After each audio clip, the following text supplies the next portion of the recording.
Agak mengejutkan dan unik Buya bagi saya dalam diksi kata direndahkan di halaman 4 kalau nggak salah. Di sini Buya menjelaskan bahwa orang direndahkan ketika dia melakukan hal yang negatif.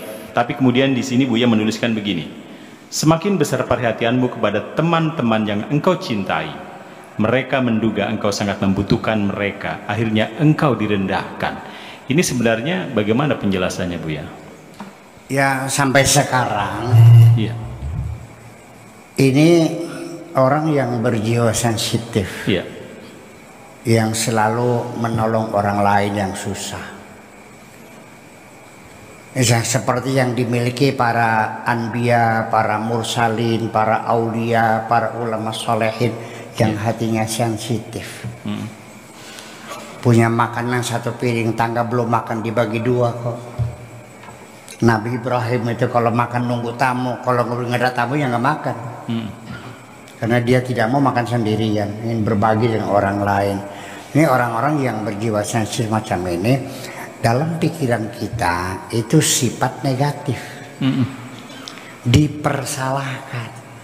Jangan menjadi lilin, menerangi orang lain tapi engkau membakar dirimu sendiri. Kan gitu.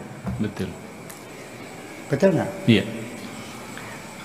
Apa yang kita nikmati sekarang, punya negara Indonesia, negara persatuan kesatuan Republik Indonesia, merdeka, berdaulat, dihargai, dihormati orang. Kita punya rumah besar namanya negara Republik Indonesia. Ini adalah kebaikan mereka, orang yang berkorban untuk orang lain. Ya, dia rela dan mengorbankan nyawanya. Ya kalau dianya mati, anaknya jadi apa? Jadi yatim. Istrinya Jande. dianya mati kan? Kok ada ya orang yang mengorbankan nyawanya untuk orang lain? Pahlawan revolusi, mereka itu mengorbankan nyawanya untuk kita.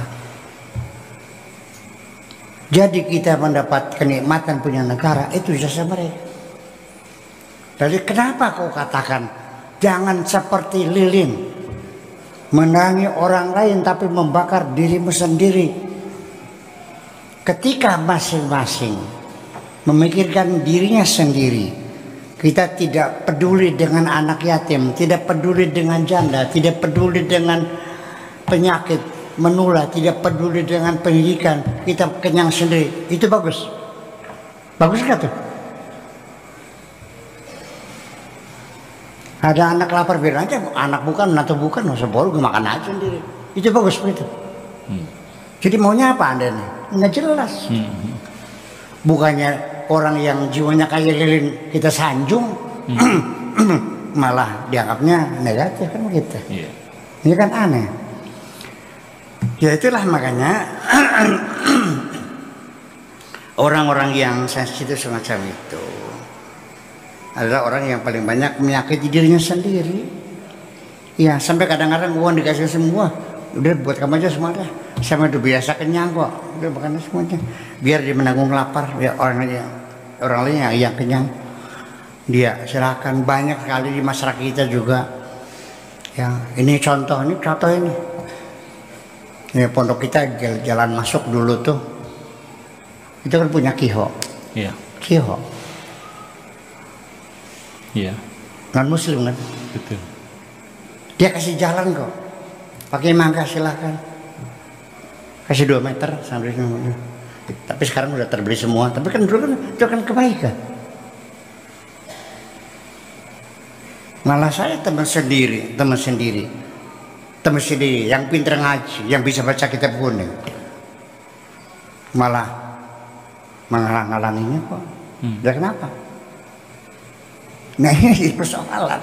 Jadi kembali bukan kepada masalah agama, ideologi, partai, ini pada hati pribadi masing-masing. Orang yang hatinya baik, sekalipun nggak sekolah, sekalipun agamanya lain, sekalipun ya baik hatinya kok. Ya, jangan dikira bahwa orang yang pintar ngaji, ya jadi imam masjid itu hatinya baik, enggak kok. Ya, saya banyak menyaksikan orang di masjid, panitia pembangunan masjid, ya buka seser kan, jalan kan, setiap malam rapat. Setelah rapat makan, ada sambal goreng, ada dendeng, ada bergedel, ada sate. Saya bilang mewah banget makanannya. Tiap malam katanya. Bikin dari mana? Dari sumbangan. Sih.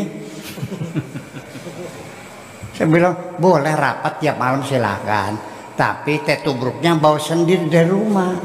Jangan pakai bawa sumbangan dong. Orang nyumbang buat masjid, bukan buat makan kamu. Boro-boro ngasih makan orang, punya orang dimakan. Jadi yang bagus mana? Nah, akhirnya jadi kita kembali lagi.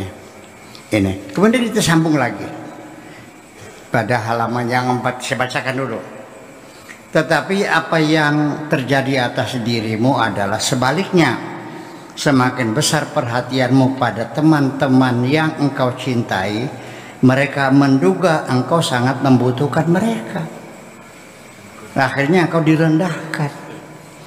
Karena saking baiknya selalu dibantu, karena saya selalu membantu orang-orang yang kesusahan, saya bantu. Mau ini saya kasih. Ketika suatu ketika saya tidak ada uang untuk membantunya, saya disalahkan dan mereka marah. Jadi kalau begitu perlu sekali-kali dihentikan dulu kebaikanmu supaya mereka merasakan kebaikan itu. Perlu gitu enggak? Nah, ini kita kembali lagi kepada diri kita sendiri. Ketika kita selalu menolong orang, apakah ingin menyenangkan Allah atau menyenangkan orang?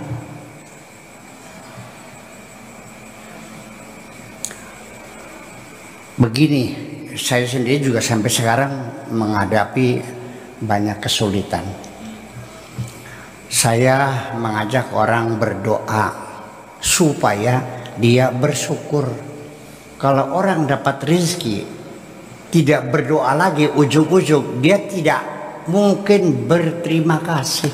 Karena dia akan mengatakan, aku dapat ini karena banting tulang peras keringat.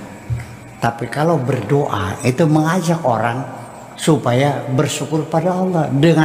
Karena kita pernah berdoa lalu dikabulkan, kita merasa diberi oleh Allah. Ini sangat penting sekali, merasa diberi oleh Allah supaya kita bersyukur kepada Allah.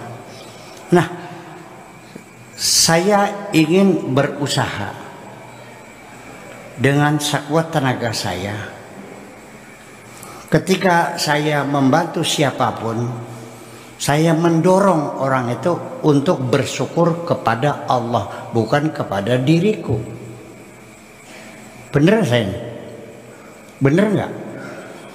Tetapi ketika saya katakan, Pak, ini bawa beras, bawa ayam, bawa amplop, syukuran, bersyukurlah kepada Allah, bukan kepada saya.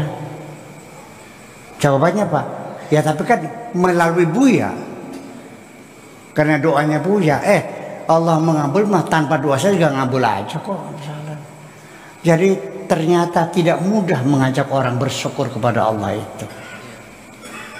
Nah, apalagi kalau kitanya sendiri yang berbuat baik, memang kita punya jiwa pengkhianat, mengkhianati Allah. Ketika kita menyampaikan kebaikan-kebaikan Allah, kita mengklaim sebagai kebaikan kita, lalu kita marah kepada orang yang kita baiki.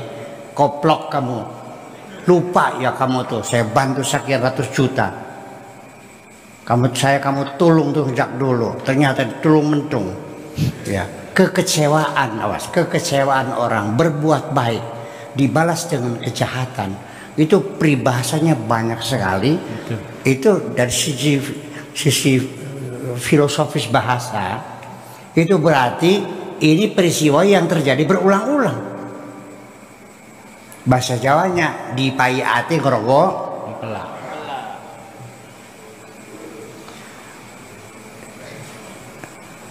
Air susu dibalas dengan air coba. Kacang lupa Kulit. kan benar kali. Kekecewaan itu karena aku berbuat baik, kamu tidak menghargai. Kalau Anda masih punya perasaan seperti itu, mengharapkan imbalan dari orang yang kau baiki, Apakah imbalan berupa penghargaan, penghormatan, pengakuan, sanjungan dan sebagainya? Saya pastikan engkau berbuat bukan untuk Allah tapi untuk dirimu sendiri. Silakan minta ganjaran kepada dirimu sendiri. Allah berjanji, wa ma anfaqtum min syai'in fa huwa yukhlifuhu, apapun yang kau nafkahkan akan aku berikan penggantian apabila kau lakukan untuk Allah. Kalau tidak, silakan bayar sendiri. Sedih nggak? Ternyata sodakohmu ditulis malaikatnya sewakan. Apa sewakan tuh? Wewe. Apa sewakan tuh? Sawer wewe. Sawer. Kalau di organ tunggal tuh Sawer. sawer. Iya. Kamunya sodako, begitu di akhirat kok sawer? Malaikat, ini sodako kok sawer? Sawer. Aku tahu kok. Kamu mengira itu dikirain sodako, tidak, itu kamu sawer. Ternyata kamu pengen disebut-sebut namanya kan? Kang Tato. Kan gitu. Lah iya kan, seperti itu persoalannya. Jadi kita sendiri kadang-kadang tidak sadar apa yang kita lakukan untuk siapa. Nah itulah makanya justru orang yang banyak kebaikannya malah dihinakan oleh mereka. Ya karena terlalu sudah lama berulang-ulang dan rutin, jadi mereka menganggapnya sebagai kewajiban. Pak Afkar, saya paling banyak merasakan dimarahi orang, dicaci maki karena saya tidak bisa menolong. Ya karena asalnya terlalu sering, jadi dikiranya kewajiban. Akhirnya Pak, muncullah isu Buya Sakur orang iya, sekali kita menolak itu semua kebaikannya sudah dilupakan mereka, dan saya dicapnya pendit, alhamdulillah. Nah kalau saya masih marah, berarti apa yang saya lakukan bukan untuk Allah. Itu saja. Makasih. Ya.